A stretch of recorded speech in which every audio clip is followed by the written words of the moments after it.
What's up guys, welcome back to the channel. Today we are out here on this nice lake with the brand new Kawasaki KLE500 SE, thanks to the guys from Moto-MUS here in Transylvania who have given me the opportunity to take this bike out and see what it's actually like. I really am curious about this one for a handful of reasons. On the one hand, because I have just recently tested the QJ SRT450RX, so I have kind of a baseline to compare this bike to, both of them being in this lightweight adventure category. A category which includes bikes like the CFMoto / Ibex 450MT, QJMotor SRT450RX, BMW's brand new 450GS, the Royal Enfield Himalayan 450, as well as the KTM 390 Adventure R. And excitedly now, Kawasaki is also entering this lightweight adventure category conversation as well. And having said that, the second is because it is a Kawasaki KLE. The KLE name has been around since before this lightweight adventure category was even a thing. And in a way, maybe it was even too early for its time. But now, since suddenly everyone is interested in lightweight adventure bikes, Kawasaki figured it will revive the name, but it definitely modernized the engine. Now with modern rally-style design, 21-inch wheel up front, albeit 17 in the back, a 451cc parallel twin engine, and just generally speaking, a proper adventure package. But there's also a third reason I wanted to test this bike. A short clip I posted a while back featuring a segment from Kawasaki's own ad made it seem that the KLE bottomed out so hard on flats, it actually cased the belly. And with a case like that, it's gonna need a lawyer. So today I wanna see what's actually going on. If it's an actual weakness or if it's something that can be changed with a simple setup. Is it only a problem if you ride the bike too aggressively? Or simply, it's just not the bike that's supposed to jump around like an enduro bike? Some people say that's what bash plates are for, but in my humble opinion, I think those are there to actually protect the engine from rocks. But apparently we all have different levels of optimism. So today we'll take it a bit on-road, a bit off-road as well. We'll check the ergonomics, comfort, suspension, engine, some of the features, standard versus SE, and overall figure out if this KLE is meant to be in this very crowded adventure category. I'm Nimrod, welcome to Ride with Nimrod. Let's hop on the Kawasaki KLE500 and see what it can do.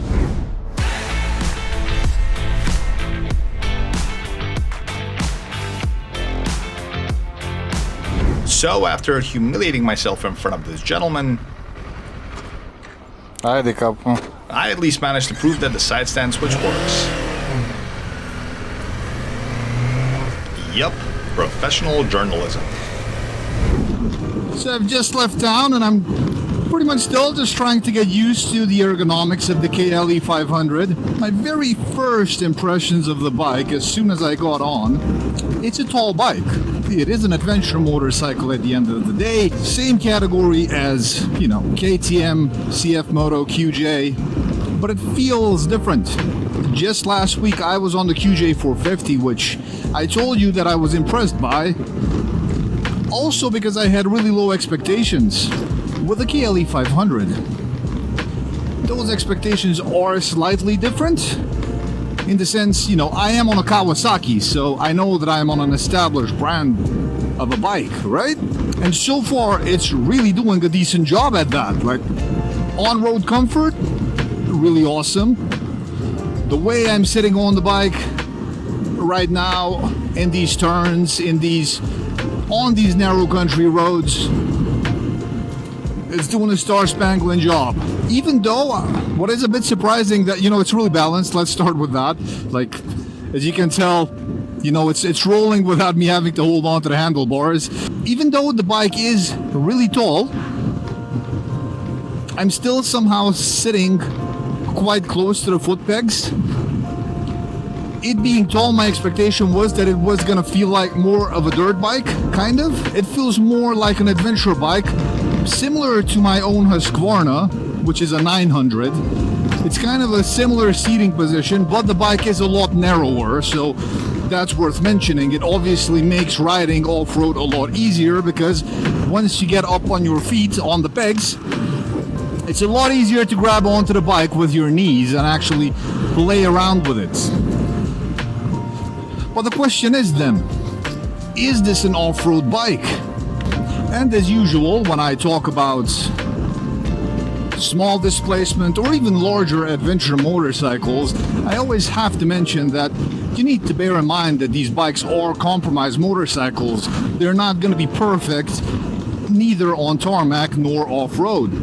And the KLE is sort of trying to stretch into both, sort of, whereas it's compromising on the other side in weird ways. I'm gonna try to explain what I mean. In the sense that it feels tall, it behaves like an adventure bike, but the ground clearance is quite low compared to some of the other bikes in the category. So this is just to give you a basic idea of what the bike feels like. Overall, I'm really happy on here. Let's point out that this is the SE version of the KLE, so the wind protection is really good on this thing. It is better than last week's QJ, and I suppose if I'd be doing quite a bit of on-road riding, this is the one I'd go for, because simply the wind protection is there. And one thing that I like, but I need to get used to, is that the bike is alerting me to when I need to shift gears, which can feel a bit annoying at times. Simply as maybe occasionally you find yourself riding in a lower gear at higher revs, and the bike, as it's doing right now, is alerting you that you have to shift, which maybe you don't want to, but it can get a bit annoying. I suppose once you get used to that, it won't bother you. Maybe if you don't have a lot of experience with motorcycles, yes, it does help, you know, if you don't want the bike to eat a lot of fuel, then that's a perfect feature. And speaking of the dashboard, I am liking this color display that the SE comes with. I know that the standard version comes with, I believe, a non-color display, a TFT display or an LCD. I can't remember which one's which. Doesn't really matter. But there is quite a bit of a price difference between the two models, between the SE and the standard. I believe roughly €1,000 around there, and you are getting things like the taller windshield, the dashboard that is sort of colored, a different color scheme, the one that I'm on right now, I believe, in the standard one being the gray version. And just to organize my thoughts a bit on this, the main differences between the standard and the SE version are the windscreen, the nicer color display, LED indicators, handguards, and the different color scheme. I'm honestly not sure how I feel about that, because with my own Norden 901, if you go for the higher trim, called the Expedition, which is also about €1,000 more expensive, although on a more expensive bike overall, you get a much more serious package. You get more rugged suspension, a tougher engine guard, heated seat and grips, and generally a bike that feels meaningfully upgraded. With the KLE SE, the extras are nice, but I'm not fully convinced that the extra €1,000 is justified. Nonetheless, it's still an extremely fun bike to ride.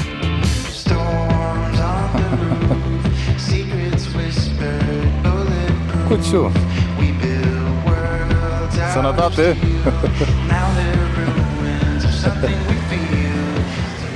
Right, yeah, this is what adventure bikes are made for, right? To be riding in places like this. This place is absolutely beautiful.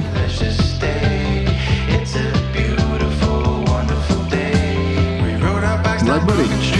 Yo. Buddies. Two of you. Scratchy, scratchy. Alright. I don't even know what village this is, but there are some really old houses around here, so... And, you know, the bike is doing what it's supposed to be doing, so... You know, I'm really enjoying it. We're getting some forest roads here, too. Let's see the traction control thing.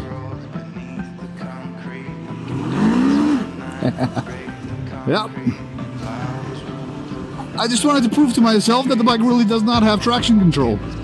So if you are a new biker, bear that in mind.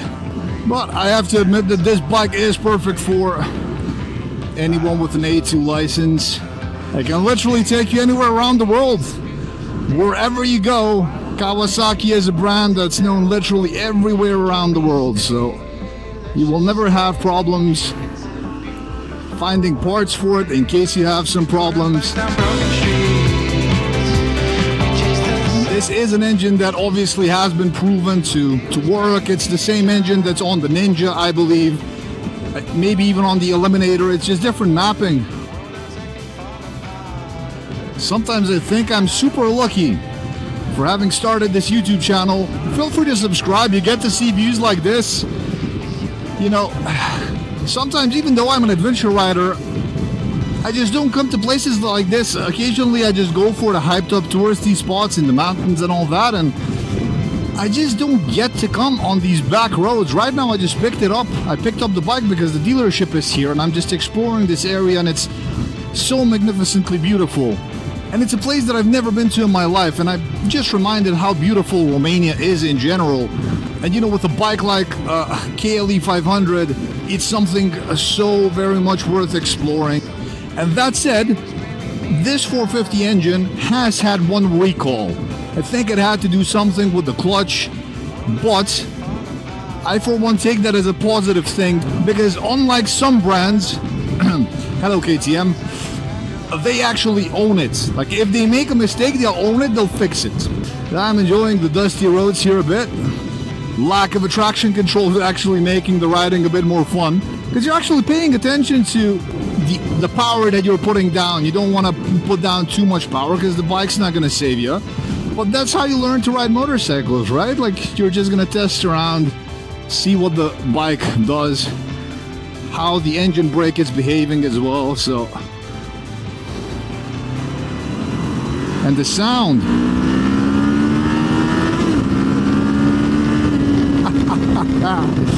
Mental. Does that sound like an adventure bike to you? Honestly, the bike deals with everything, man. Look at these houses. I'm supposed to be reviewing the bike, but I'm an actual adventure. This is an actual adventure here. The weird thing is, I'm fascinated by something that's really just roughly 100 kilometers away from my own home, so I can pay attention to the scenery and everything, because the bike will do whatever it has to do. As I said, most of the time I don't even have to hold on to the handlebar. The bike's just going, you know, like, and that's without any electronics, any special electronics that some of the bikes come with. Albeit you have to get used to, you know, using the clutch, but right now this clutch is something like I'm really happy with. So it's behaving super well, the gears and everything. Look at that. That is one old church. What an insanely beautiful area this is.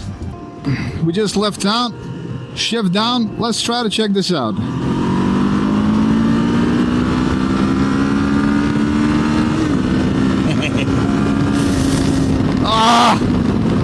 In terms of road behavior, the motorcycle is absolutely amazing. So if you intend on using this motorcycle for touring, it will do an amazing job. Compared to the rest of the bikes in the category, like obviously with something like the QJ, you get a full package of heated seats, grips, crash bars, cases, all that's included. Check out the video if you're not familiar with the bike and you're curious about it. Whereas here with the Kawasaki, everything's extra. You have to pay for all of it, but you know, you'll only get what you actually want to buy.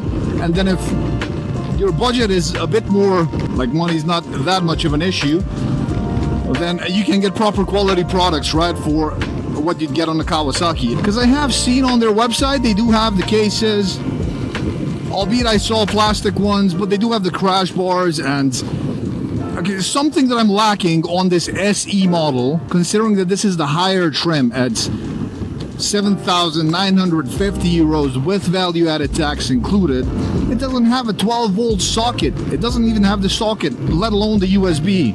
Whereas the QJ will give you a USB-A and a USB-C. It's something that you can get. There is a slot up here, up front. That's where it's supposed to go, and you can get it separately for the bike. So you just have to know that these are all extras.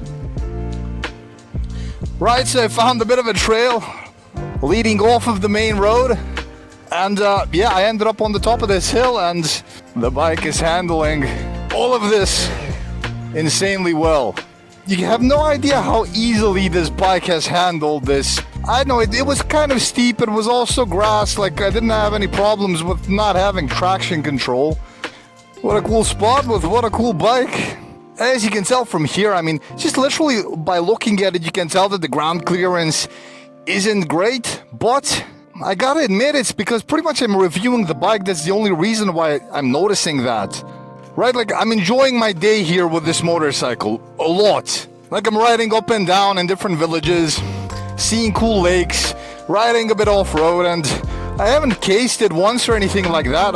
If you are going to be going for a rally, then this is not the bike that you're going to be taking. This is made for adventures. The rear wheel is 17-inch, so it is a bit smaller than what you'd get on the other kind of more off-road focused bikes. But this is built for proper adventuring, so I mean, I'm sold. It's dealing with everything without any issues. So, and you know what, I like that it is fairly minimalistic. Like it's not packed full of electronics. It's a motorcycle. It's the way motorcycles used to be. That's a positive for me, at least. The engine brake is pretty flawless. Like, I have to go down here in second gear if I want to grab a bit of sort of normal speed. One thing I'm noticing is that I'm occasionally bumping the muffler, like with the heel of my foot. But to be fair, that's something I was doing on the QJ as well, so kind of feels like we're going straight into the lake.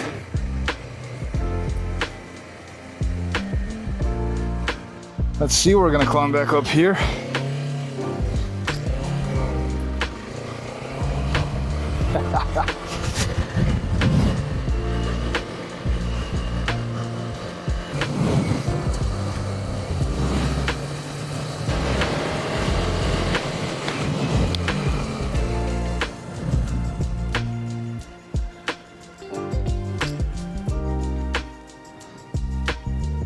Nice.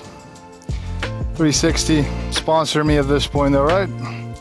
There's nothing inherently bad that I can say about this motorcycle. It is motorcycling. The clutch is smooth, the gearbox is smooth, suspension feels perfect for my weight, which I honestly did not expect, considering that I weigh 105 kilos, which is, you know, it's a bit on the heavier side. So obviously I was expecting something worse, but we'll see if we can do the ultimate test, if the bike will bottom out.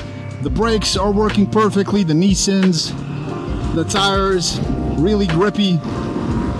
And overall, I'm just happy with this motorcycle. The only thing worth highlighting is this is one of those bikes that I wouldn't really take for Red Bull Romaniacs or any other adventure category, hard enduro thing. This, I don't think it's in the same category as the CFMoto 450 MT.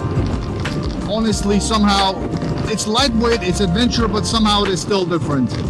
There are small annoying bits, such as this one, like I'm in 6th gear and the thing is flashing. There's no vibrations, but I haven't taken it up to highway speeds. But something worth highlighting, I think this 90 km/h, maybe 100 km/h, which is 60 miles an hour, this is its sweet spot, its happy place, sort of. You don't really want to take it further up than that, like if you are planning to ride interstate or general highway speeds. But I don't think this is the right bike. You should be looking at something bigger than this. But for these types of country roads that I'm on, absolutely fantastic job. There it is. You know, the gear is kind of flashing that I should shift. Like it is flashing now too. I'm in 6th gear. There's no 7th gear. Why are you flashing? Again, something to get used to. It's obviously not a deal breaker. The thing already has a crossbar, which I'm happy with. Like, you can mount a navigation unit on there, but the crossbar is usually really good for off-roading. I've mentioned that in other videos as well. And you know, this general tall layout that the bike has, this tower-esque Dakar rally style of a setup is awesome. I think the best, like the biggest mark it will get in this category is with the wind protection. Like, this SE model is absolutely amazing. It's doing a better job than my Husqvarna Norden. And we are on a windy day, you can see it on the trees as well, and the wind protection is just absolutely great. Alright guys, too bad you can't smell this through the camera. The smell of rain. You know, we are hunting the rain on this Kawasaki. I swear I should apply for Kawasaki's marketing team. I come up with a load of stuff, you know, the bike to hunt the rain with. Maybe not hurricanes, that wouldn't be ideal, right? Look, the brakes break in, the acceleration is accelerating. That sound. Bro, absolutely amazing job. Right, so we are in Bonțida, home of the Electric Castle Festival. This is where I tested the KTM 390 Adventure, the standard one, so not the R. We'll see 21 pilots here in a couple of months. Good time. So let's try to take it off-road here. See what the bike behaves like. I'm somewhat familiar with these roads. It's not exactly off-road, right? Like this is a country dirt road. But I'm pretty sure like this is what this bike is meant for rather than actual heavy off-roading. Because here it is behaving superb, man.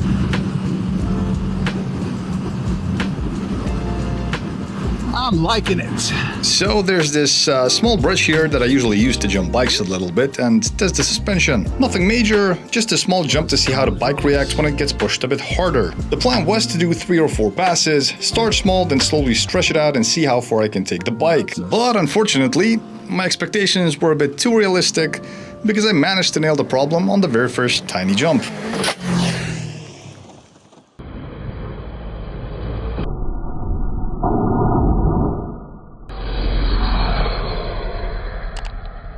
I don't think the bike was really happy with it. I didn't record the sound, but I definitely am not going to repeat that.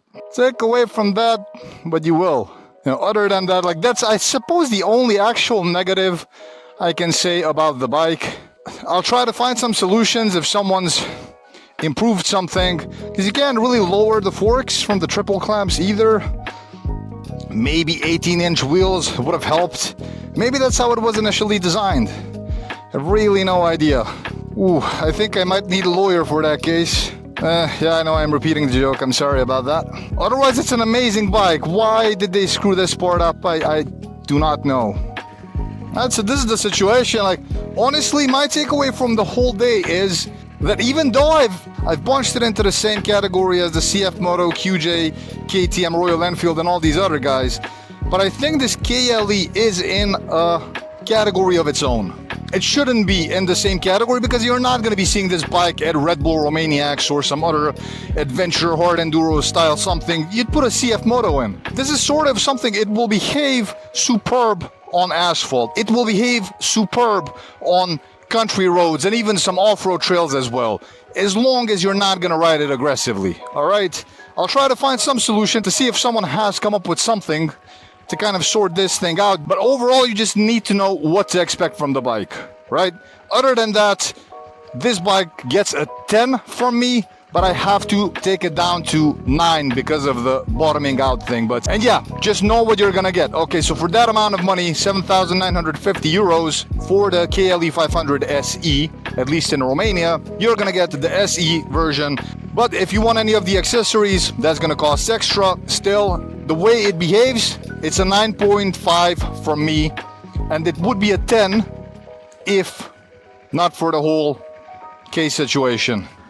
So otherwise, on country roads, when you're standing up, the bike behaves superb, and you can even get a bit aggressive with it, but not too much. I mean, you can get this style of aggressive, just no jumping.